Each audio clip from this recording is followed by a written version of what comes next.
तुम्ही विचारलं बरं झालं. त्या ठिकाणी आदरणीय उपमुख्यमंत्री एकनाथजी शिंदे साहेबांनी आज लाडकी बहीण योजना म्हणजे बसचे अर्धे तिकीट अशी काय भरपूर काय योजना त्यांनी राबवलेल्या आहेत मुख्यमंत्री साहेब असताना. तर आज त्या त्या त्या कामाच्या जोरावर आम्ही तिथपर्यंत पोहोचलो. आज आदरणीय उपमुख्यमंत्री साहेबांनी 14 गाव जोडलेले. काय पूर्वी काय नेते होते त्याला विरोध करत होते. आज कुठेतरी नाईक साहेबांच्या शिंदे साहेबांच्या माध्यमातून ते परत गाव इकडे आलेले आहेत. पूर्वी गेल्या वेळेस तर तेच लोक विरोध होते, नाईक परिवार विरोध करत होते त्याला. आज शिंदे साहेबांच्या माध्यमातून कुठेतरी इकडे आले. त्या आल्यामुळं त्या गावचे चांगले विकास होईल.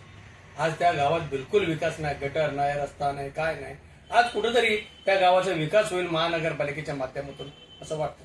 सर, शिंदे साहेबांनी त्या परिसरामध्ये आपण पाहिलं असेल, त्यांचा बालेकिल्ला फार त्यांनी कामं केलेली आहेत. तर त्यांच्या कामाचा जो काय आहे त्याचा फायदा आपल्याला निश्चित होईल का? मला तर 100% असं वाटतं आदरणीय उपमुख्यमंत्री एकनाथ शिंदे साहेबांच्या माध्यमातून तिथं रोडचे कामं केलेले आहेत.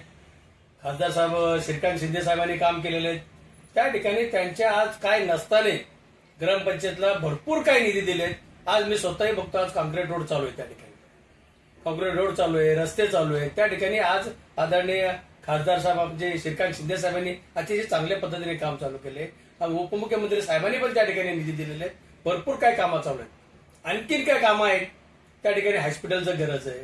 त्या लोकांनी तिथे हॉस्पिटल नाहीत, टॉयलेटची व्यवस्था नाही, पाण्याची नाही, शाळेची. हे सगळे व्यवस्था जे आज मूलभूत सुविधा हॉस्पिटलचे एक विषय असतात त्या ठिकाणी हे गरजेचं आहे.